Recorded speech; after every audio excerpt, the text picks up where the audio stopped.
ओम सभी को नमस्ते। मंत्रोच्चारण।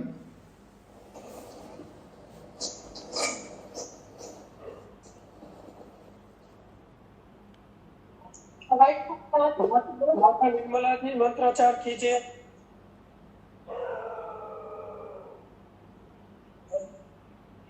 ओम सहना भवतु सहनो भुनक्तु सह वीर्यं करवावहै तेजस्विनावधीतमस्तु मा विद्विषावहै। ओम शांति शांति शांति। न्याय दर्शन की कक्षा संख्या 14 है। प्रथम अध्याय के प्रथम आहनिक का 3 सूत्र हमने पूरे किया है। प्रत्यक्षानुमानोपमान शब्दाः प्रमाणानि। कैसी तैयारी आपकी चल रही है, तो एक बार मैं पूछ के देखता हूं कि आपकी तैयारी ठीक से हो रही है या नहीं। तो ये 4 प्रमाण हैं। इन चारों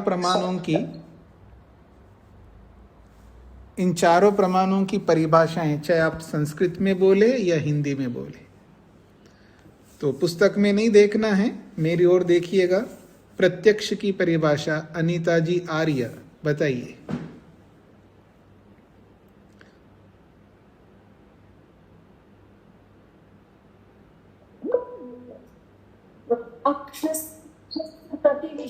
वृत्ति प्रत्यक्षम, मतलब जिस भी एक विषय की के लिए एक इंद्रिय की एक विषय की जो वृत्ति है वह प्रत्यक्ष कहलाती है। आप संस्कृत में जो बोला सुनाई नहीं दिया, दोबारा बोलिए। अक्षस्य प्रति विषयम, थोड़ा सा बोलिए। प्रति विषयम वृत्ति प्रत्यक्षम। ठीक है। अक्षस्य प्रति विषयम वृत्ति प्रत्यक्षम। जी। और प्रत्यक्ष कितने प्रकार का होता है? यहाँ पर कितने प्रकार के प्रत्यक्ष बताया?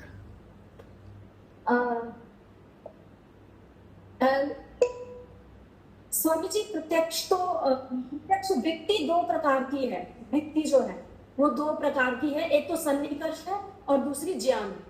ठीक है। शोभा जी बताइएगा, अनुमान किसे कहते हैं? नमस्ते स्वामी जी। हमने पहले कोई चीज वस्तु देखी हुई होती है और उसी का कुछ हम अनुमान करते हैं। जैसे हमने आग को देखा है। नहीं, उदाहरण नहीं चाहिए, केवल परिभाषा चाहिए। पहले कुछ हमने देखा है, उसी के आधार पर हम दूसरे वस्तु का जब अनुमान करते हैं। हमें बताना है कि यहाँ भाष्य के अनुसार बताना है, चाहे हिंदी में बताइए भाष्य के अनुसार या संस्कृत में बताइए। तो और तैयारी करिएगा। नीरजा जी बताइए, अनुमान को किसे कहते हैं?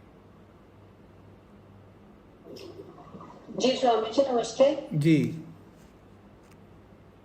जब जात लिंग से अजात लिंग की पहचान होती है, इसमें 2 चीजें होती है, प्रत्यक्ष और अप्रत्यक्ष।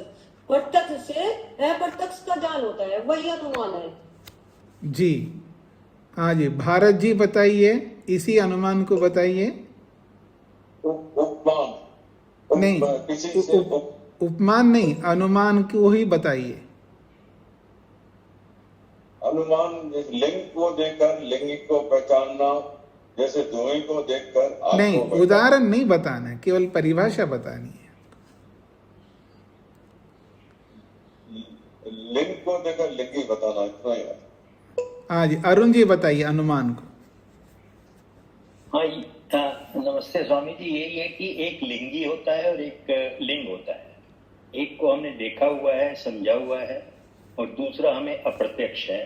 तो प्रत्यक्ष को देखकर अप्रत्यक्ष का ज्ञान होना अनुमान प्रमाण कहलाता है। तो इसमें और ये प्रत्यक्ष के ऊपर ही आधारित है। ये लिंग कौन सा है इसमें, और लिंगी कौन सा है? लिंग लिंग, जैसे हम आत्मा का अगर ज्ञान करना चाहें तो लिंग जो है उसमें इच्छा बनेगी, नहीं, और लिंग अभी जो है आत्मा। उदाहरण के साथ में जोड़ना नहीं, उदाहरण बाद में आता है, पहले परिभाषा आती है। तो आपने कहा लिंग होता है, एक लिंगी होता है, तो आपने कहा एक प्रत्यक्ष होता है, एक अप्रत्यक्ष होता है। तो ये जो आपने बात बताई है सही बताया, आपको केवल ये बताना है इसमें लिंग कौन सा है और लिंगी कौन सा है। प्रत्यक्ष जो है वो लिंग होता है और अप्रत्यक्ष लिंगी होता है। हाँ, ये बताना है आपको, ठीक है। हाँ जी, तो रामवीर जी बताएंगे उपमान किसको कहते हैं।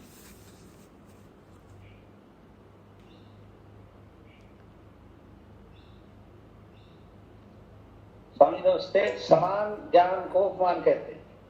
अच्छा, समान ज्ञान जी, हाँ जी, सुभाषिनी जी बताएंगी शब्द प्रमाण किसे कहते हैं।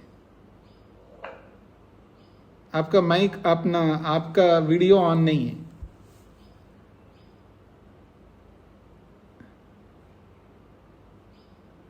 अच्छा, ममता जी बताइए शब्द प्रमाण। माइक खोलिए।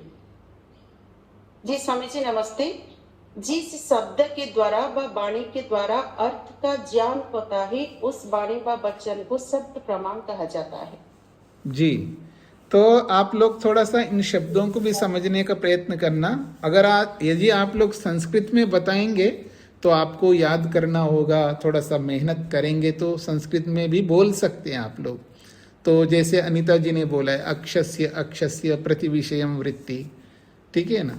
मितेन लिंगेन लिंगिनो अर्थस्य पश्चात मानम अनुमानम, ऐसा शब्द्यते अनेन अर्थः अभिधीयते जाप्यते, ये शब्द प्रमाण का हो गया। उपमान का ये हो गया कि सारूप्य ज्ञान। तो सरल हो जाएगा, आप मेहनत कर रहे हैं ये पता लग जाएगा मेरे को। अब मैं आगे बढ़ता हूं जी। अब सूत्रकार स्वयं चारों प्रमाणों की एक एक की परीक्षा कह रहा हूं, एक एक का लक्षण बताएंगे। एक एक प्रमाण का लक्षण अर्थात एक एक प्रमाण की परिभाषा स्वयं सूत्रकार सूत्र के माध्यम से बताएंगे।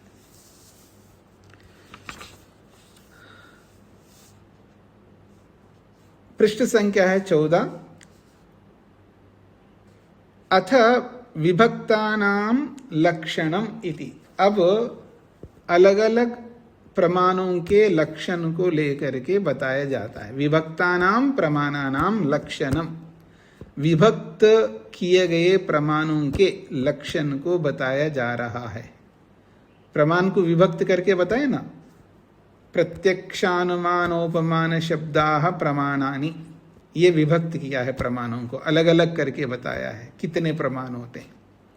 उन अलग अलग प्रमाणों में एक एक प्रमाण का लक्षण अब क्रम से बताया जा रहा है। पहला है प्रत्यक्ष। इंद्रियार्थ सन्निकर्षोत्पन्नम ज्ञानम अव्यपदेश्यम व्यभिचारी व्यवसायात्मकम प्रत्यक्षम। इंद्रियार्थ सन्निकर्षोत्पन्नम ज्ञानम व्यपदेश्यम व्यभिचारी व्यवसायात्मकम प्रत्यक्षम। ये मिला करके पढ़ा मैंने।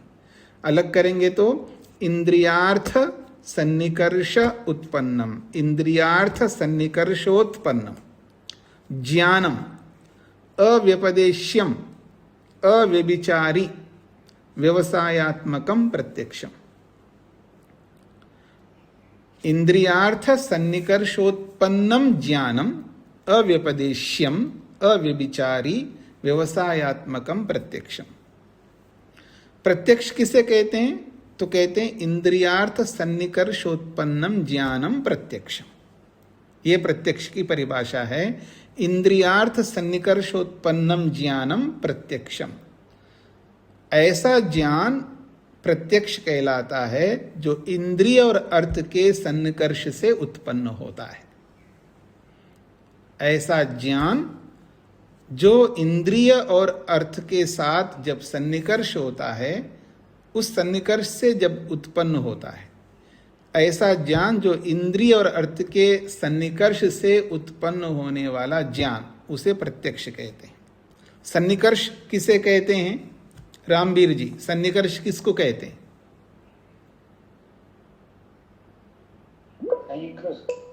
संयोग। हाँ, याद रखना सबको, सन्निकर्ष का मतलब संयोग। तो इंद्रिय और अर्थ के साथ जब संयोग होता है, तो इंद्रिय और अर्थ के साथ संयोग होने से जो उत्पन्न होता है उस ज्ञान को प्रत्यक्ष कहते हैं। ये प्रत्यक्ष प्रमाण की परिभाषा है। जिस किसी ने अपना माइक बंद नहीं किया, माइक बंद करके रखिएगा, व्यवधान उत्पन्न नहीं करना। तो इंद्रिय और अर्थ के साथ संयोग होने से उत्पन्न होने वाले ज्ञान को प्रत्यक्ष कहते हैं। ये प्रत्यक्ष की परिभाषा है, लेकिन साथ में 3 शर्त दिए हैं। पहला शर्त है अव्यपदेश्यम, दूसरा शर्त है अव्यभिचारी, और तीसरा शर्त है व्यवसायात्मकम। ये 3 शर्त होने चाहिए। प्रत्यक्ष में ये 3 शर्त हों तब वो प्रत्यक्ष कहलाएगा। अगर ये तीनों शर्त नहीं है तो वो प्रत्यक्ष नहीं कहलाएगा। कौन है आप में से जो माइक बंद करके नहीं रखा? देखिएगा ना आप अपना अपना माइक बंद है या नहीं है। ये बेसिक जानकारी आप सबको होनी चाहिए ना जी। तो कहते हैं इंद्रिय और अर्थ के साथ जब संयोग होता है, उस संयोग से जो ज्ञान उत्पन्न होता है उसको प्रत्यक्ष कहते हैं। पर वो कैसा वो प्रत्यक्ष? पहला शर्त है अव्यपदेश्यम, वो व्यपदेश्य नहीं होना चाहिए। व्यपदेश्यम और अव्यपदेश्यम। व्यपदेश्यम का मतलब बताने से होने वाला ज्ञान। बताने से जो ज्ञान होता है उस ज्ञान को व्यपदेश्य कहते हैं। तो बताने से जो जानकारी मिलती है उस जानकारी को यहां व्यपदेश्यम कहेंगे, और उसका उल्टा अव्यपदेश्यम, अर्थात बताने से होने वाला ज्ञान नहीं होना चाहिए। फिर कैसा होना चाहिए? मेरी इंद्रियों का अर्थ के साथ जब संयोग होता है, उस संयोग से जो उत्पन्न होता है वो ज्ञान को प्रत्यक्ष कहते हैं। ताकि ना कि किसी ने बताया तो मेरे को जानकारी हुई, उस जानकारी को प्रत्यक्ष नहीं कहते। ऐसी जानकारी नहीं होनी चाहिए जो बताने से होने वाला ज्ञान है। तो बताने से होने वाला ज्ञान तो शाब्दिक होता है, वो तो शब्द प्रमाण के अंतर्गत होगा ना। वो किसी ने बताया ये आपकी माँ है, ये आपके पिताजी है, आप ढूंढते जा रहे थे ना, मैं अनाथ हूं, ऐसा आप अनाथ नहीं है, वास्तव में ये आपकी माँ है और ये आपकी पिता। तो जब किसी ने बताया आपकी माँ एक थी, आपके पिताजी एक थे जो आपसे दूर हो गए हैं, हम उसको ढूंढेंगे। अच्छा, मेरे माँ बाप है क्या? जानकारी हो गई, पर वो बताने से जानकारी हो रही है। तो जो किसी के वचनों से जो ज्ञान होता है ना, वो प्रत्यक्ष नहीं कहलाता है। फिर किसको प्रत्यक्ष कहते हैं? मेरी इंद्रिय जब अर्थ के साथ संयोग को प्राप्त होता है, उस संयोग से जो ज्ञान होता है ना, वो है प्रत्यक्ष। जैसे मेरी आंखें हैं, मेरी आंखों का संयोग आपके साथ हो रहा है, फिर आपका ज्ञान हो रहा है कि ये प्रमोद जी है, ये नीरजा जी है, ठीक है जी। तो ये जो ज्ञान है ये तो प्रत्यक्ष है, क्योंकि इंद्रिय का अर्थ के साथ सन्निकर्ष हो रहा है। लेकिन किसी के बताने से जो ज्ञान हो रहा है ना, वो प्रत्यक्ष थोड़ा कहलाएगा। इसलिए वो बताने से होने वाला ज्ञान नहीं होना चाहिए, ये पहली शर्त है। इसलिए उसको कहा अव्यपदेश्यम। दूसरा बताया अव्यभिचारी। व्यभिचारी और अव्यभिचारी। व्यभिचारी क्या होता है आप सबको पता है। व्यभिचारी क्या होता है आप सबको पता है, पर वो व्यभिचारी ज्ञान नहीं होना चाहिए, अर्थात बदलने वाला ज्ञान नहीं होना चाहिए। व्यभिचारी कैसा होता है? जो बदलता रहता है। व्यभिचारी किसको कहते हैं? जो व्यभिचार करता है उसको व्यभिचारी कहते हैं। क्या व्यभिचार करता है? उसने शादी के वक्त नियम लिया था, तू ही मेरी पत्नी है, तू ही मेरा पति है। दोनों ने वचन लिया था सबके सामने, सबको साक्षी बना करके दोनों ने वचन लिया था कि आज से तू मेरी पत्नी है, आज से तू मेरा पति है, ऐसा दोनों ने वचन लिया। अब उस वचन को बदल नहीं सकते। जो भी बदलता है तो इसका मतलब है वो व्यभिचारी है। चाहे स्त्री बदलती है या पुरुष बदलता है, अपने वचन को नहीं बदल सकते ना। तो ऐसे यहां पर जो ज्ञान हो गया है वो ज्ञान बदलना नहीं चाहिए, हमेशा वैसा ही होना चाहिए, तभी तो उसको प्रत्यक्ष कहेंगे। अरे ये तो आदमी है यहां पर, थोड़ी देर के बाद में अरे ये तो आदमी नहीं, ये तो ठूंठ है, तो बदल गए ना ज्ञान।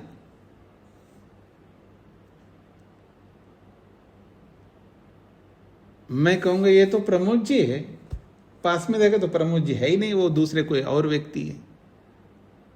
पहले कुछ ज्ञान हो गया, अब थोड़ी देर के बाद वो ज्ञान बदल गया। इंद्रियार्थ सन्निकर्ष तो दोनों में है, लेकिन वो बदल रहा है ज्ञान। इंद्रिय और अर्थ के साथ सन्निकर्ष से तो उत्पन्न हो रहा है, मैंने तो आंखों से तो देखा, ये तो प्रमोद जी हैं। या मैं उनके पास में गया या वो मेरे पास आए, तो पास में आने से पता लग गया तो प्रमोद जी है ही नहीं, कोई और आदमी है, मैंने तो प्रमोद जी समझ लिया है, तो ज्ञान बदल गया ना। तो जो इंद्रिय और अर्थ के साथ संयोग से जो भी उत्पन्न हो रहा है, उत्पन्न हुआ ज्ञान नहीं बदलना चाहिए, हमेशा वैसा का वैसा रहना चाहिए, इसलिए कहा अव्यभिचारी। स्पष्ट हो रहा है जी। तीसरी बात, तीसरी शर्त है व्यवसायत्मकम। व्यवसाय कहते हैं निश्चय को।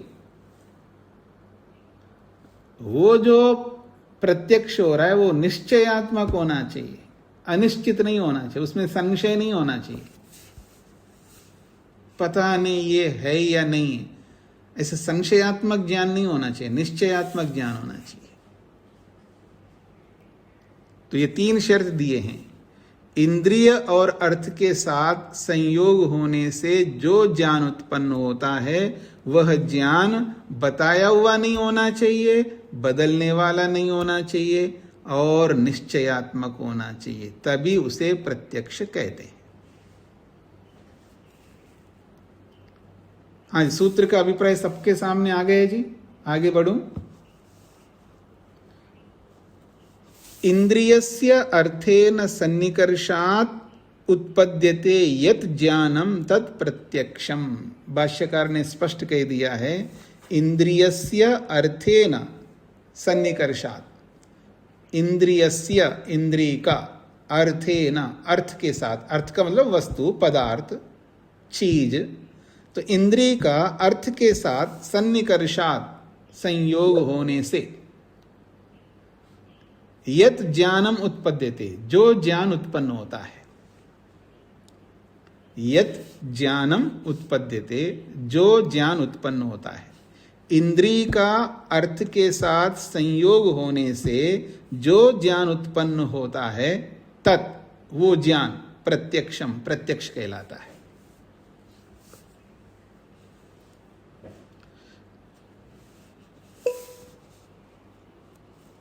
ओम प्रकाश जी को क्या कहना था? प्रणाम महाराज। शब्द प्रमाण में भी तो इंद्रियों के साथ निष्कर्ष होता है, तो उसे अलग तरीके से रखेंगे क्या? शब्द प्रमाण में क्या होता है? शब्द प्रमाण का भी इंद्रिय के साथ सन्निकर्ष होता है, कान के साथ नहीं, वो तो शब्द का होता है ना। तो इंद्रिय सन्निकर्ष वाला जो नहीं, शब्द है, पहले समझ लेना, शब्द का तो प्रत्यक्ष हो गया, उस शब्द से जो ज्ञान हो रहा है ना वो थोड़ा प्रत्यक्ष है, ठीक है ना। क्योंकि शब्द का प्रत्यक्ष कान से होता है, क्योंकि रूप का प्रत्यक्ष नेत्र से होता है, रस का प्रत्यक्ष जिह्वा से होता है, गंध का प्रत्यक्ष नाक से होता है, स्पर्श का प्रत्यक्ष त्वचा से होता है, ऐसे ही शब्द का प्रत्यक्ष कान से होता है। तो शब्द का प्रत्यक्ष तो कान से हो गया, लेकिन उस शब्द को सुनने से जो ज्ञान हुआ है वो ज्ञान प्रत्यक्ष ज्ञान नहीं है, उसको शब्द प्रमाण कहते हैं। इसलिए चाहे अनुमान प्रमाण हो या शब्द प्रमाण हो, दोनों प्रमाणों का आधार प्रत्यक्ष है। एक प्रत्यक्ष होता है, एक अप्रत्यक्ष होता है। अनुमान में भी वैसा ही है, एक प्रत्यक्ष होता है, एक अप्रत्यक्ष होता है। और शब्द प्रमाण में भी ऐसा ही है, एक प्रत्यक्ष होता है और एक अप्रत्यक्ष होता है। तो शब्द वहां शब्द शब्द प्रत्यक्ष होता है।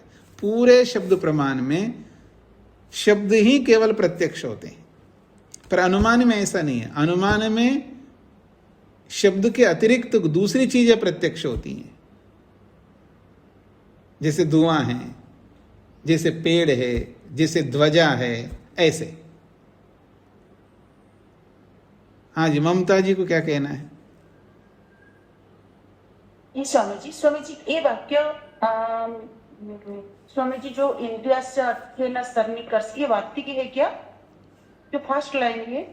हाँ, वार्तिक कह सकते, लेकिन वार्तिक नहीं भी कह सकते, एक ही बात है। अच्छा, वाक्य हाँ जी, वाक्य के रूप में भी ले सकते हैं जी। तो देखिएगा, इंद्रियस्य अर्थेन सन्निकर्षात् यत् ज्ञानम उत्पद्यते तत् प्रत्यक्षम। इंद्रिय का मतलब किसी भी पांचों ज्ञान इंद्रियां, क्योंकि जानकारी ज्ञान इंद्रियों से ही प्राप्त होता है। पांचों ज्ञान इंद्रियों में से किसी ज्ञान इंद्रिय का अर्थेन किसी वस्तु के साथ सन्निकर्षात् संयोग होने से यत् ज्ञानम जो ज्ञान उत्पद्यते उत्पन्न होता है तत् उस ज्ञान को प्रत्यक्षम प्रत्यक्ष कहते हैं। अब एक प्रश्न किया जा रहा है, आपने जो प्रत्यक्ष की परिभाषा की है इंद्रिय और अर्थ के साथ संयोग होने से, पर ऐसा तो नहीं होता है, उसके साथ में और भी बहुत सारी बातें हैं। आपने केवल इंद्रिय और अर्थ के साथ ही संयोग बताया आपने, जबकि वहां मन भी होता है। ठीक है जी, वहां मन भी होता है और आत्मा भी होता है। आत्मा का संयोग मन से होता है, मन का संयोग इंद्रिय के साथ होता है, इंद्रिय का संयोग अर्थ के साथ होता है, तब ज्ञान उत्पन्न होता है। समझ रहे हैं आप लोग सब? आपने तो इंद्रिय और अर्थ के दोनों के संयोग को ही बता दिया, जबकि आत्मा का मन के साथ संयोग होता है, मन का इंद्रिय के साथ संयोग होता है। तो ये तो आपने बताया नहीं है। तो आपका ये जो लक्षण है, आपकी जो परिभाषा है, तो अधूरी है, अधूरी परिभाषा हो गई आपकी। इसलिए प्रश्नकर्ता कहता, क्या ऐसा नहीं होता है? न तर्रि इदानीम इदम भवति, न तर्रि इदानीम इदम भवति। इसका हिंदी अनुवाद है, क्या ऐसा नहीं होता है? आत्मा मनसा संयुज्यते, मन इंद्रियेण इंद्रियम अर्थेन इति। न तर्रि इदानीम इदम भवति, क्या ये ऐसा नहीं होता है? प्रत्यक्ष में आत्मा मन के साथ संयुज्यते, संयोग को प्राप्त होता है, फिर मन इंद्रियेण मन इंद्रिय के साथ संयोग को प्राप्त होता है, तब जाकर के इंद्रियम अर्थेन इंद्रिय अर्थ के साथ संयोग को प्राप्त होता है। क्या ऐसा नहीं होता है? यह प्रश्नकर्ता का प्रश्न है। प्रश्न स्पष्ट हो गया जी सबको? तो अब सिद्धांती उसका यानी उत्तरकर्ता समाधाता उसका उत्तर दे रहे हैं। न इदम कारण अवधारणम। हम ये जो प्रत्यक्ष की परिभाषा बता रहे हैं, इसमें कारणों का निश्चय नहीं है, कितने प्रत्यक्ष के होने में कितने कारण होते हैं। न इदम कारण अवधारणम, प्रत्यक्ष के होने में कितने कारण होते हैं, उन कारणों का निश्चय नहीं किया जा रहा है कि प्रत्यक्ष के होने में इतने कारण बनते हैं, उसका निर्धारण नहीं कर रहे हम लोग कि एतावत प्रत्यक्षे कारणमिति, प्रत्यक्ष के होने में इतने सारे कारण हैं, ऐसा हम कोई निश्चय निर्धारण नहीं कर रहे हैं। किंतु फिर क्या कर रहे हैं जी? विशिष्ट कारण वचनम इति, हम विशेष कारण को बता रहे हैं। विशिष्ट कारण वचनम इति, क्योंकि जब लक्षण किया जाता है, परिभाषा की जाती है, वहां विशेष कारण को ही बताया जाता है। विशेष का मतलब कोई सामान्य कारण भी होता है। जब विशेष बोला तो कोई सामान्य कारण भी होगा। तो जब लक्षण किया जाता है, परिभाषा की जाती है, तो विशेष लक्षण को बताया जाता है, सामान्य लक्षण को थोड़ा बताया जाता है। सामान्य का मतलब कॉमन, जनरल, सबके साथ होगा वो। आत्मा मन के साथ संयोग को प्राप्त होता है और मन इंद्रिय के साथ संयोग को प्राप्त होता है, ये तो सभी में होता है, सभी प्रमाणों में होता है। क्या अनुमान में नहीं होता है? अनुमान का ज्ञान यूं ही थोड़ा होगा। आत्मा का मन के साथ संयोग होगा, मन का इंद्रिय के साथ संयोग होगा, तभी तो अनुमान करेगा। ऐसे शब्द प्रमाण में भी है, ऐसे उपमान प्रमाण में भी। सभी प्रमाणों में आत्मा मन का संयोग तो इंद्रियों के साथ होगा ही होगा, उसके बिना किसी भी प्रमाण का ज्ञान नहीं होगा। जब सब में समान है ये कारण, तो सामान्य कारण क्यों बताएंगे हम तो विशेष कारण बताएंगे। जो उसी में मिलेगा वो कारण और किसी में नहीं मिलेगा। हाँ जी, सबको समझ में आ रहा है जी? जिनको भी समझ में नहीं आए तो पूछ सकते हैं।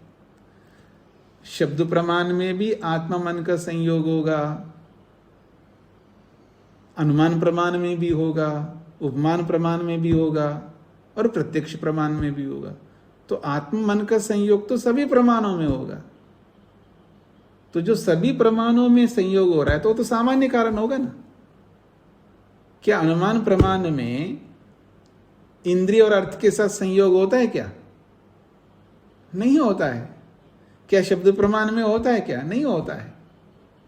तो इसलिए हम जो विशेष कारण हैं वही तो बताएंगे। तो यही कहना चाह रहे हैं कि हम कोई कितने कारण होते हैं ये उसका निर्धारण नहीं कर रहे हैं, किंतु हम ये निर्धारण कर रहे हैं कि वहां विशेष कारण क्या है। प्रत्यक्ष में विशेष कारण कौन सा होता है वही बता रहे हैं, और लक्षण उसी का ही बनता है, परिभाषा उसी की बनती है जो विशेष कारण होता है।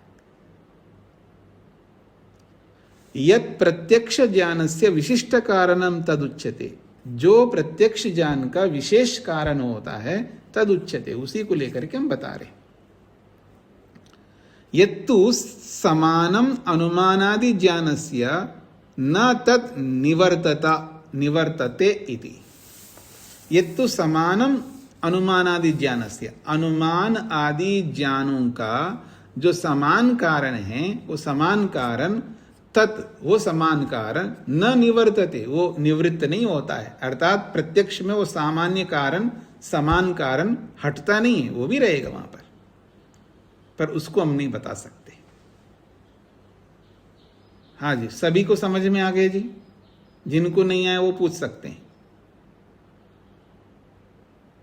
आपको समझ में आ गए तो मैं पूछ सकता हूं आपको। हाँ जी, सुदेशना जी। स्वामी जी नमस्ते। स्वामी जी, अनुमान में तो भी इंद्रिय अर्थ को देखकर अनुमान करता है ना? नहीं, अनुमान ज्ञान कौन सा होता है? जो लिंग को देख के हम लिंगी को नहीं, इधर उधर। मेरे प्रश्न ये है कि अनुमान ज्ञान कौन सा होता है? प्रत्यक्ष होता है या अप्रत्यक्ष होता है? अप्रत्यक्ष होता है। अप्रत्यक्ष होता है। तो उस अप्रत्यक्ष अर्थ के साथ इंद्रिय का संयोग हुआ है? नहीं हुआ। तो फिर आप क्यों पूछ रहे हैं? नहीं, पहले जो हम लिंग को देखते हैं उसको नहीं लेंगे। तो लिंग वो तो प्रत्यक्ष है ना जी, वो तो प्रत्यक्ष के अंतर्गत आ रहा है। जो धुआं को मैं देख रहा हूं तो धुआं तो प्रत्यक्ष है। हाँ। इस प्रत्यक्ष से ही तो अप्रत्यक्ष का ज्ञान कर रहे हैं। तो जो अप्रत्यक्ष का ज्ञान हो रहा है उस अप्रत्यक्ष के ज्ञान में क्या इंद्रिय और अर्थ के साथ सन्निकर्ष है क्या? नहीं है। तो आप क्यों पूछ रहे हैं फिर? समझ में आ गया अब? हाँ, समझ। हाँ, अब समझना है जी। हाँ, सभी को समझना है जी, नहीं तो बाद में कोई आपसे प्रश्न करेगा, कुछ कहेगा तो आपको विहंगम स्वरूप सामने आना चाहिए, व्यापक स्वरूप आना चाहिए। कोई आपको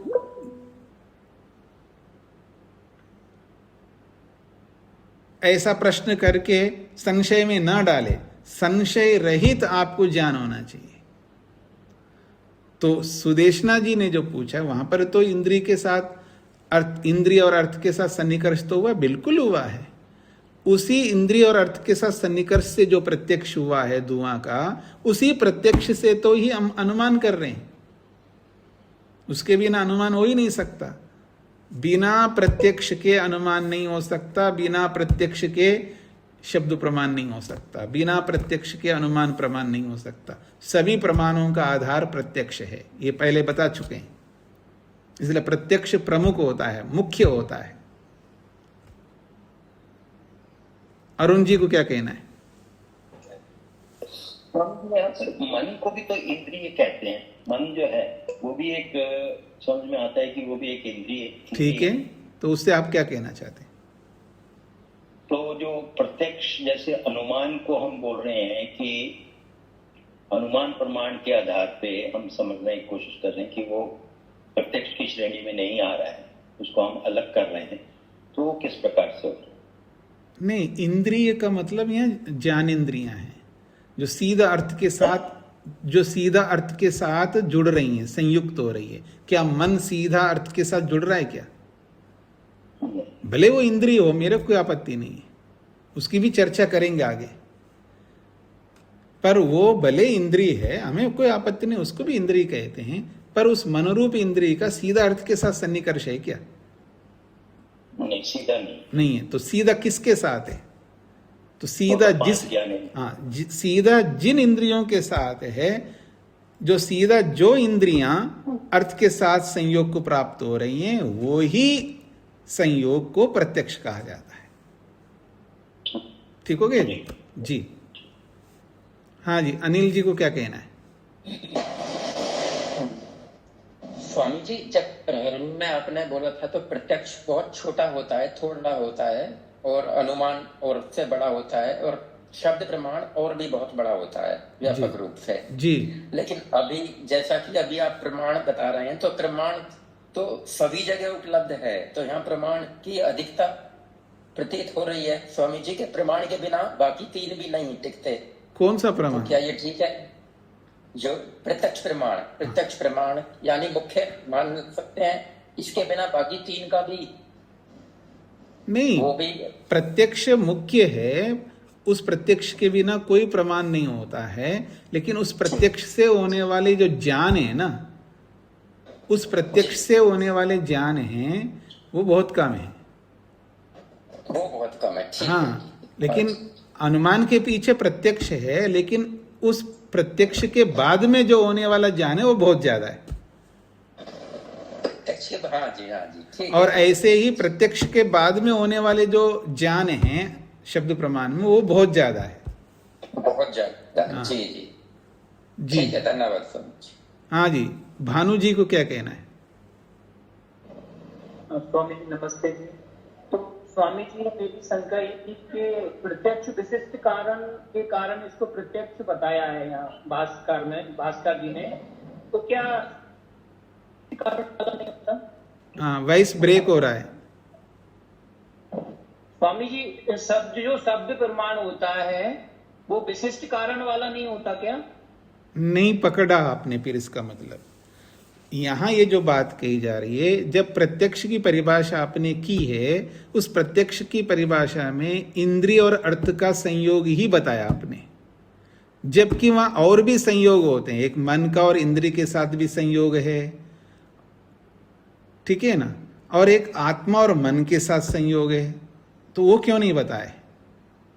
ये प्रश्नकर्ता का प्रश्न है। तो आपको पूरा व्यापक रूप से बताना चाहिए ना। जब आत्मा और मन का भी संयोग है वहां प्रत्यक्ष में, और मन का इंद्रिय के साथ भी संयोग है वो प्रत्यक्ष में, तो ये तो बताया नहीं आपने। आत्मा और मन को तो छोड़ दिया आपने प्रत्यक्ष की परिभाषा में, केवल इंद्रिय और अर्थ का ही सन्निकर्ष बताया आपने। तब उत्तर दिया है वो संयोग तो सभी जगह पर होता है, और जो सभी जगह पर होता है वो सामान्य होता है, और जो सभी जगह नहीं होता है वो विशेष होता है। तो परिभाषा में विशेष कारण को बताया जाता है, सामान्य कारण को नहीं बताया जाता है। ये इसका उत्तर दिया है। अब आपको क्लियर हो गया जी? हाँ जी, श्वेता जी को क्या कहना है?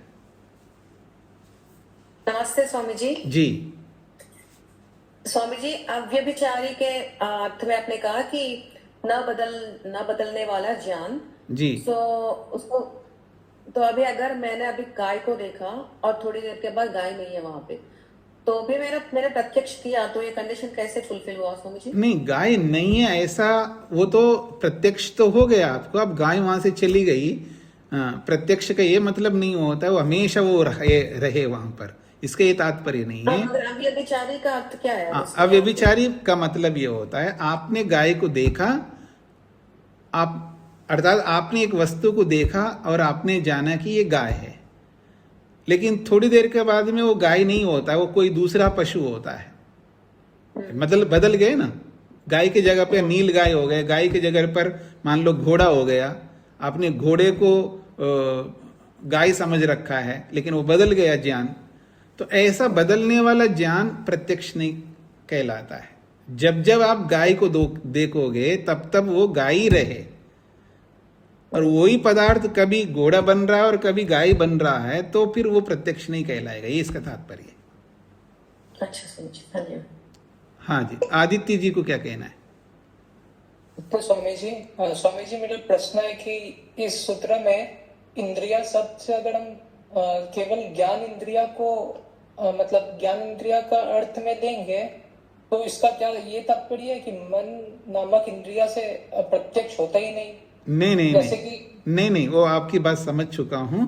उसका आप जो प्रश्न कर रहे हो आगे स्वयं बताएंगे, उसका समाधान करेंगे। जी धन्यवाद स्वामी जी। शेखर जी। जी प्रणाम स्वामी जी। जी स्वामी जी, अनुमान प्रमाण में जब हम कहते हैं कि बादल के गरजने से मुझे बारिश का ज्ञान होता है, जी अनुमान प्रमाण जी, तो जो बादल का गरजना मुझे सुनाई दे रहा है जी, तो वो मतलब हमारा उसको तो हम प्रत्यक्ष से हमने अनुमान का ज्ञान कर रहे हैं जी। तो लेकिन यहाँ जो मतलब सन्निकर्ष कह रहे हैं इंद्रिया का अर्थ से, वैसे एक आधा पार्ट तो मतलब प्रत्यक्ष का ही करते, लेकिन हमारा अनुमान प्रमाण तो उससे जो हमें ज्ञान हुआ है बारिश का, उसका ही वही पार्ट सिर्फ अनुमान में आता है। हाँ जी बिल्कुल ऐसा ही सोचेंगे ना? हाँ जी बिल्कुल। प्रत्यक्ष के बाद में जो नया ज्ञान हो रहा है ना, वो ज्ञान अनुमान में आएगा। जी बिल्कुल ठीक है। और यहाँ प्रत्यक्ष में जो हमारा सन्निकर्ष से ज्ञान हो रहा है, वहां आगे फिर उसका बस वो तो सिर्फ एक ही सन्निकर्ष हुआ है। हाँ, एक ही सन्निकर्ष हुआ, वो अंतिम हो गया, उसके आगे और कोई ज्ञान नहीं है। वही शुरुआत है, वही अंतिम है, जी वही निर्णय हो गया। जी बिल्कुल जी। तो मैं आगे बढ़ रहा हूं जी। मनसः तर्हि इंद्रियेण संयोगो वक्तव्यः। मनसा तर्हि इंद्रियेण संयोगो वक्तव्यः। एक यद्यपि उत्तर दे चुके हैं पहले, फिर भी वो दूसरे ढंग से कम आप मन का संयोग इंद्रिय के साथ तो आपको कहना चाहिए। मनसः तर्हि इंद्रियेण संयोगो वक्तव्यः। मन का संयोग इंद्रिय के साथ होता है, ये प्रत्यक्ष के अंतर्गत बताना चाहिए, ये प्रश्नकर्ता का प्रश्न है।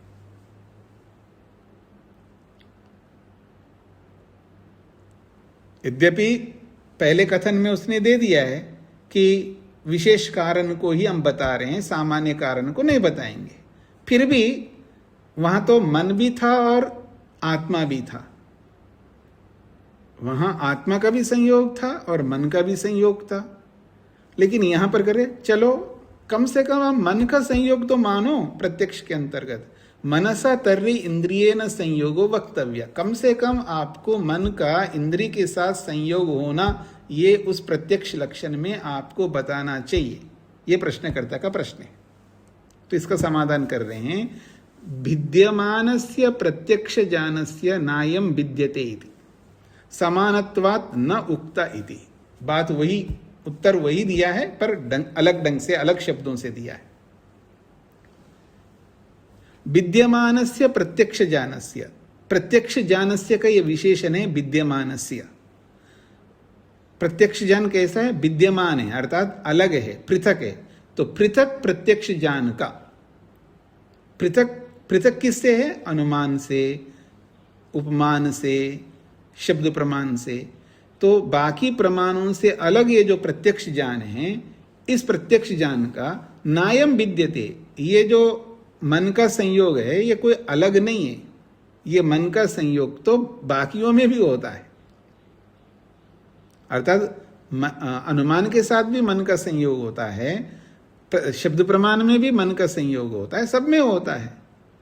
तो ये जो बाकी प्रमाणों से अलग किया हुआ ये जो प्रत्यक्ष ज्ञान है, इस प्रत्यक्ष ज्ञान का नायम विद्यते, ये जो मन का संयोग है ये कोई अलग नहीं है। ये मन का संयोग और प्रमाणों में भी होता है। जब और प्रमाणों में भी होता है तो समानत्वात्, तो सभी प्रमाणों में मन का संयोग समान रूप से होने से न उक्ता, मन का संयोग को लेकर के इस प्रत्यक्ष लक्षण में नहीं बताया। बात वही है, लेकिन अलग ढंग से प्रश्न किया उसने और उसका उत्तर भी अलग शब्दों के माध्यम से किया है। कम से कम मन का संयोग तो इंद्रिय के साथ आपको बताना चाहिए, यह प्रश्नकर्ता का प्रश्न है। तो उन्होंने कहा ये जो प्रत्यक्ष ज्ञान हो रहा है, इस प्रत्यक्ष ज्ञान में मन का संयोग है, लेकिन केवल मन, प्रत्यक्ष ज्ञान में मन का संयोग होता हो ऐसा नहीं है, बाकी प्रमाणों से अलग है यह प्रत्यक्ष। तो इसलिए कहा विद्यमानस्य प्रत्यक्ष ज्ञानस्य, जो अलग पृथक रूप में जो प्रत्यक्ष ज्ञान है, ये प्रत्यक्ष ज्ञान नायम विद्यते, ये बाकी प्रमाणों से जो मन का संयोग होता है वो संयोग अलग नहीं है ये, अर्थात केवल प्रत्यक्ष में ही मन का संयोग होता हो और बाकी प्रमाणों में नहीं होता हो, ऐसा नहीं है। जब ऐसा नहीं है तो समान रूप से सभी प्रमाणों में होता है मन का संयोग, इसलिए समानत्वात्, सभी प्रमाणों में समान रूप से मन का संयोग होने से न उक्ता, मन का संयोग प्रत्यक्ष लक्षण में नहीं बताया। ये इसका उत्तर दिया है। हाँ जी, सबको समझ में आ गए जी? आगे बढ़ रहा हूं जी मैं। अब एक भूमिका के रूप में जो शर्तें दी हैं, 3 शर्तें, उन 3 शर्तों को समझाने के लिए अब भूमिका के माध्यम से अव्यपदेश्यम क्यों कहा है उसको समझाया जा रहा है, थोड़ा व्यापक रूप से समझाया जा रहा है। यावदर्थम वै नामधेय शब्दाः तै अर्थ संप्रत्ययः। यावदर्थम, यावदर्थम का मतलब जितने भी पदार्थ हैं, यावदर्थम का मतलब जितने भी पदार्थ हैं संसार में, जितने भी पदार्थ हैं, चाहे वो जड़ हो या चेतन हो, चाहे कोई भी जिसको आप पदार्थ कहते हैं, यावदर्थम जितने भी अर्थ हैं, वही निश्चित रूप से नामधेय शब्द, और उन सभी अर्थों के नाम होते हैं। नामधेय शब्द का मतलब है उन सबके नाम होते हैं, उन सबकी संज्ञाएं होती है। कोई अर्थ है और उसका नाम ना हो, ये हो नहीं सकता। दुनिया में जितने भी पदार्थ है, आप कोई पदार्थ लाइए उसका नाम अवश्य होगा, बिना नाम के कोई पदार्थ नहीं हो सकता। हाँ, ये अलग बात है, हम सबको पता नहीं होता है सभी पदार्थों के नाम। हमें पता नहीं, इसका ये अर्थ नहीं है कि उसका नाम नहीं। जैसे आप जंगल में निकलिएगा, पता नहीं क्या क्या पेड़ पौधे, घास फूस, पता नहीं क्या क्या दिखते हैं। किसी ने पूछा ये कौन सा घास है? तो ऐसे ही है। हम लोग क्या बोलते हैं, ये तो ऐसा ही है, क्योंकि हमको नहीं पता है उसका क्या नाम है। ये तो ऐसा ही है, ऐसे ही पैदा होता है। जैसे बरसात का मौसम चल रहा है ना अभी, ये अलग बात है, कहीं बहुत ज़्यादा हो गई है बरसात, कहीं बहुत कम हो गई है, लेकिन जहाँ भी बरसात थोड़ी बहुत भी हुई तो वहाँ घास फूस पता नहीं बहुत कुछ पैदा होता है, बाहर ग्रीनरी ज़्यादा दिखाई देती है, पता नहीं क्या क्या दिखाई देते हैं, क्या पौधे, क्या पता नहीं क्या क्या। आप देखिएगा उसमें से 2 4 5 ही का पता होता होगा, किसी को 10 15 का होता होगा। यहाँ तो सैकड़ों हैं जो पैदा होते हैं बरसात के समय में, और उन सैकड़ों का नाम किसी एक को नहीं पता होता है।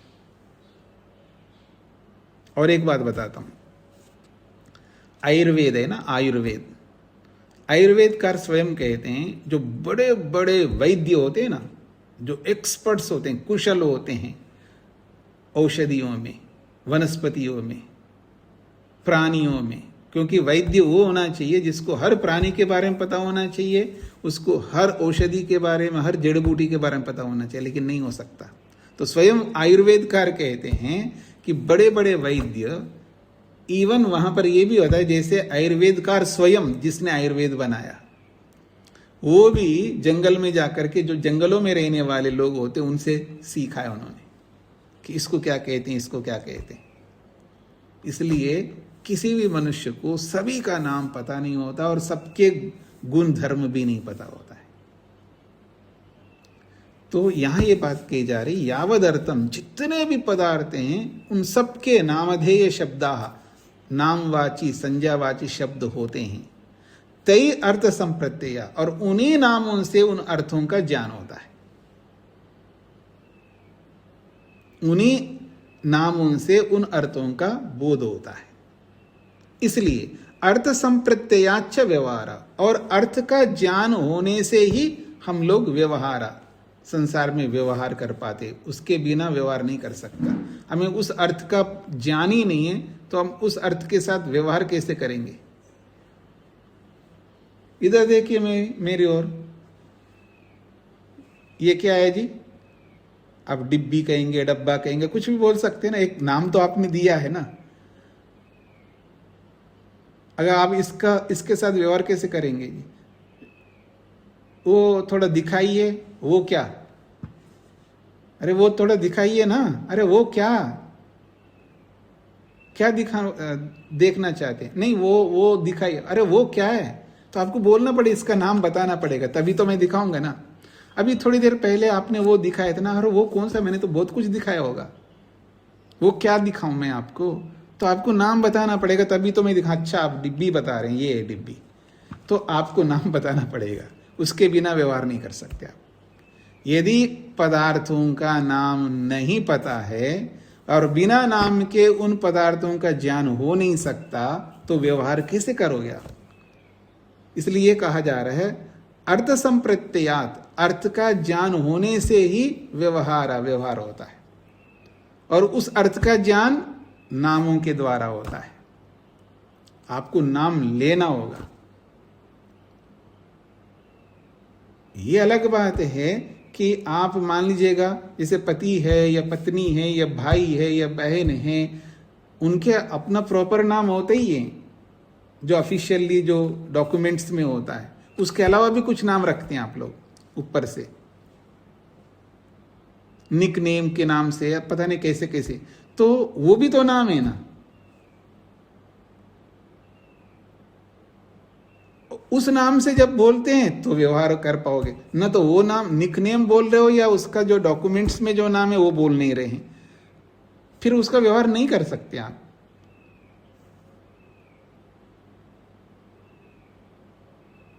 ये अलग बात है, कुछ माताएं जो है ना नाम आज भी नहीं लेती हैं पति के, तब वो जी है जी, वो जी, पता नहीं क्या क्या कुछ शब्द, वो भी नाम है उनके लिए उनके लिए वो भी नाम है। मतलब वो बोलते ही पति को समझ में आता है ये मेरे को बुला रही है, क्योंकि वो नाम है उसका। क्यों परेशान होते हो? सीधा नाम लो ना, नाम लेने से कौन सा आपको पाप लगेगा। चाहे पति हो या पत्नी हो, नाम लो ना। अब पढ़े लिखे हो, नाम लो। खैर ठीक है जी, आगे बढ़ूं जी। तो यहाँ ये बात कही जा रही है, व्यवहार जो है बहुत महत्वपूर्ण होता है, और व्यवहार जो है नामों के साथ में अर्थों का संबंध है, गहरा संबंध है। नाम और अर्थ का गहरा संबंध है, उसके बिना हम व्यवहार नहीं कर पाते। तत्र इदम इंद्रियार्थ सन्निकर्षाद उत्पन्नम अर्थ ज्ञानम, तत्र इदम इंद्रियार्थ सन्निकर्षाद उत्पन्नम अर्थ ज्ञानम। इसीलिए इंद्रिय और अर्थ के सन्निकर्ष से, इंद्रिय और अर्थ के साथ संयोग होने से उत्पन्नम अर्थ ज्ञान, उत्पन्न होने वाला जो अर्थ का ज्ञान है वो बहुत महत्वपूर्ण होता है। रूपम इति वा रस इत्येवं वा भवति, चाहे वो रूप हो, चाहे वो रस हो, चाहे वो गंध हो, चाहे वो स्पर्श हो, चाहे वो शब्द हो। जब तक इंद्रिय का अर्थ के साथ सन्निकर्ष ना हो तब तक वो प्रत्यक्ष ज्ञान हो ही नहीं सकता।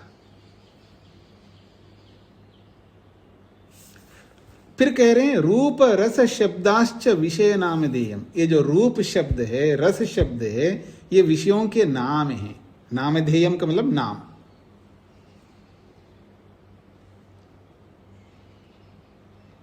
जैसे मैं संस्कृत में बोलूं किम नामधेयोसी, भो आदित्य किम नामधेयोसी, मतलब किसी व्यक्ति से, किसी बालक से मैं कहूं भो बालका, भो बालका किम नामधेयो असि, आप किस नाम वाले हो। नामधेयम का मतलब नाम। तो कह रहे हैं रूप रस शब्दाः विषय नामधेयम, ये सब विषयों के नाम हैं। तेन व्यपदिश्यते ज्ञानम, और उन शब्दों से, तेन व्यपदिश्यते ज्ञानम, उन शब्दों से भी व्यपदिश्यते बताया जाता है, जनाया जाता है ज्ञानम, तब ज्ञान होता है व्यक्ति। जैसे नाम बोलने से, तेन व्यपदिश्यते बताया जाता है, मतलब शब्द से भी बताया जाता है और शब्द को सुनने से भी ज्ञानम, ज्ञान होता है। रूपमिति जानीते,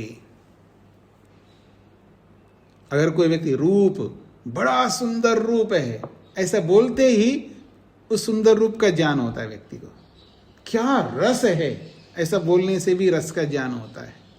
क्या शब्द है, ऐसा बोलने से भी ज्ञान होता है। क्या स्पर्श है। रूपमिति जानीते, रस इति जानीते, नाम बोलने मात्र से भी ज्ञान होता है, ये कहना चाह रहे। नामधेय शब्देन व्यपदिश्यमानं सत् शाब्दम प्रसज्यते, कहते हैं नामधेय शब्देन व्यपदिश्यमानं सत्, नामधेय शब्द मतलब नाम के द्वारा, नाम नामधेय शब्देन, नामवाची शब्द के द्वारा, व्यपदिश्यमानं बताया जाता हुआ, व्यपदिश्यमानं सत् बताया जाता हुआ, शाब्दम प्रसज्यते, वो शाब्दिक ज्ञान माना जाएगा। अतः अव्यपदेश्यमिति, इसलिए कहा है, इसलिए शर्त बताया है अव्यपदेश्यम होना चाहिए। केवल नाम बोलने से जो ज्ञान होता है वो भी प्रत्यक्ष हो जाता। अगर अव्यपदेश्यम नहीं कहता परिभाषा में, तो कोई नाम बोल करके भी ज्ञान कराता है, उस ज्ञान को भी कोई प्रत्यक्ष ना मान बैठे। मतलब कोई भी नाम दे दें, तो जैसे लड्डू, लड्डू बोलते ही आपको लड्डू का ज्ञान होगा। मैं नींबू बोलूंगा तो नींबू बोलते ही आपको नींबू का ज्ञान होगा। तो कोई शब्द बोल करके भी ज्ञान कराता है, तो वो भी प्रत्यक्ष कोई ना मान बैठे, इसलिए शर्त दिया है वो अव्यपदेश्यम होना चाहिए। केवल बोलने से जो ज्ञान होता है उसको प्रत्यक्ष नहीं कह सकते। साक्षात इंद्रिय के साथ उस अर्थ का सन्निकर्ष होना चाहिए, वही प्रत्यक्ष होगा। केवल शब्द बोलने से शब्द का ज्ञान हो जाता है, रस बोलने से रस का ज्ञान होता है, गंध बोलने से गंध का ज्ञान होता है, स्पर्श बोलने से स्पर्श का ज्ञान होता है, वहां पर भी ज्ञान हो रहा है। पर उस ज्ञान को कोई ये ना सोचे कि ये भी प्रत्यक्ष है, इसलिए यहां पर अव्यपदेश्यम कहा है, ये कहना चाहते हैं। तेज नारायण जी को क्या कहना है? स्वामी जी, जो स्वयं इंद्रिय के साथ में प्रत्यक्ष हुआ वो ज्ञान कौन सा हुआ? वो तो शब्द ही ज्ञान हुआ, प्रत्यक्ष ज्ञान कहाँ हुआ? हाँ जी, स्रोत इंद्रिय के द्वारा जिस का प्रत्यक्ष हुआ, जी, कान से आपने सुना, तो वो ज्ञान कौन सा कहा जाएगा? नहीं, जैसे मैं ना सुंदर रूप है तो आपको सुंदर रूप का ज्ञान होगा। जैसे मान लीजिए श्री कृष्ण का बहुत सुंदर रूप है तो श्री कृष्ण का ज्ञान हो जाएगा आपको। अभी स्पष्ट नहीं हो पाया। नहीं, अगर मैं बोलूंगा, मैं आपको ये बोलूं कि जो श्री रामचंद्र हैं, क्या उनका सुंदर रूप है, अगर ऐसा मैं बोलूंगा तो क्या श्री रामचंद्र का ज्ञान नहीं होगा आपको? क्या शब्द बोलने से आपको कोई ज्ञान नहीं होता है? जी होता तो है। बस सुनिए। जब शब्द बोलने से जो ज्ञान होता है, वो जो ज्ञान हो रहा है, उस ज्ञान को कोई शब्द प्रत्यक्ष ज्ञान ना समझ बैठे, क्योंकि आप सुन करके तो ज्ञान कर रहे हो ना उसका। शब्द को सुन करके, शब्द को तो आप सुन रहे हैं ना श्रोत्रेंद्रिय से, तो शब्द को सुन करके जो ज्ञान आपको हो रहा है, उस ज्ञान को भी कोई प्रत्यक्ष ना मान बैठे, इसलिए यहां पर बोला है अव्यपदेशम, ये कहना चाह रहे। अब क्लियर हो गए ना आपको? जी धन्यवाद। जी हाँ जी। तो आज इतना ही रखते हैं, अव्यपदेशम तक समझ लीजिएगा, इसको और अच्छी तरह पढ़ करके आइएगा। किसी कोई प्रश्न है आज के पाठ में या पिछले पाठ में? हाँ आदित्य जी। स्वामी जी मेरा प्रश्न है कि जैसा कि कोई बोलता है कि श्री राम बहुत सुंदर है, ये तो शब्द ज्ञान हो गया। हाँ तो शब्द को आपने प्रत्यक्ष किया है ना? हाँ। तो शब्द को प्रत्यक्ष किया है तो और श्री राम का ज्ञान आपको हो गया, कोई इसको भी प्रत्यक्ष मान ना बैठे। हाँ। इसलिए यहाँ स्पष्टीकरण दिया है, ऐसा ज्ञान को प्रत्यक्ष नहीं कहते हैं, इसलिए सूत्र में अव्यपदेशम कंडीशन रखा है, ये कहना चाह रहे हैं। और स्वामी जी दूसरा परिस्थिति ऐसा है कि मान लीजिए कि कहीं धमाका हुआ, तो धमाके का ध्वनि सुन के तो हमें उस धमाके रूपी अर्थ का बोध हो गया, तो वो तो प्रत्यक्ष कहलाएगा। तो उसका मना कौन कर रहे हैं? जी मतलब अगर कोई व्यक्ति किसी बात को कह रहा है और उस शब्द को हम सुन रहे, वो प्रत्यक्ष नहीं है। नहीं, वो शब्द को सुन करके शब्द का प्रत्यक्ष कर रहे हैं, लेकिन उस शब्द से एक नया ज्ञान भी होता है। एक तो शब्द का ज्ञान है और शब्द को सुनने से एक और ज्ञान होता है। तो जो और ज्ञान हो रहा है वो प्रत्यक्ष नहीं होगा, उसको शब्द प्रमाण कहेंगे। लेकिन शब्द का जो ज्ञान हो गया आपको, धमाका वाले शब्द का जो ज्ञान, वो तो प्रत्यक्ष है जी। लेकिन वो धमाका किसका है? मकान का है या बॉम्ब का है या फटाकों का है, वो तो प्रत्यक्ष नहीं है। ठीक है ना? जी। तो इसलिए यहाँ पर कह रहे हैं। धन्यवाद स्वामी जी। जी शेखर जी। जी स्वामी जी, जो हम एक योगी को आत्मा का और परमात्मा का ज्ञान होता है, तो उसको कैसे हम मतलब उसको क्या कहेंगे? प्रत्यक्ष ज्ञान कहेंगे? हाँ जी, प्रत्यक्ष ज्ञान कहेंगे। ज्ञानेंद्रियों से उसका कैसा जोड़ेंगे? नहीं जोड़ेंगे, उसको आगे बताएंगे। सूत्र स्वयं सूत्रकार उस परिभाषा में तो दे दिया है, लेकिन भाष्यकार उसको स्पष्टीकरण करके बताएंगे। जी स्वामी। श्याम जी को क्या कहना है? ओम नमस्ते स्वामी जी। जी।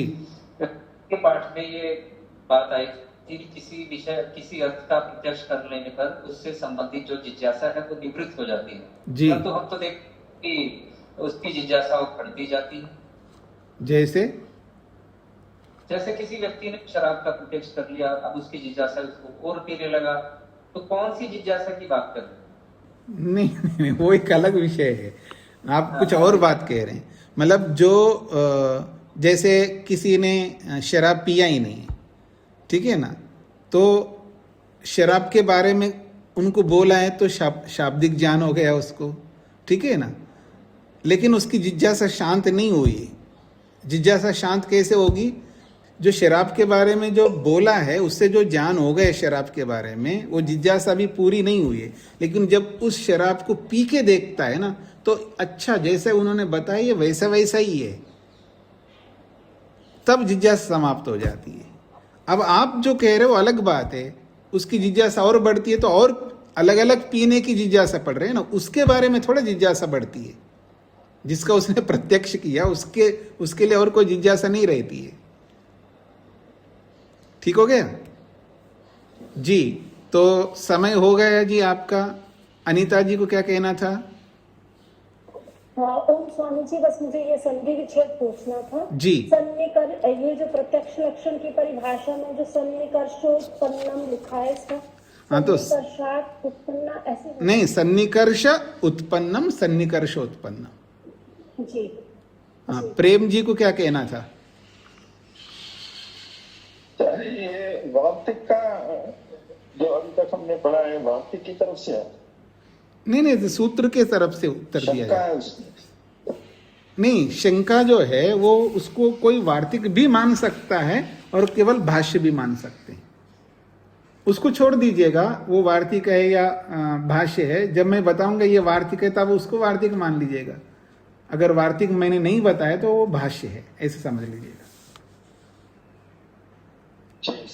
जी। तो आज इतना ही रखते हैं जी। ओम शांति शांति शांति ही।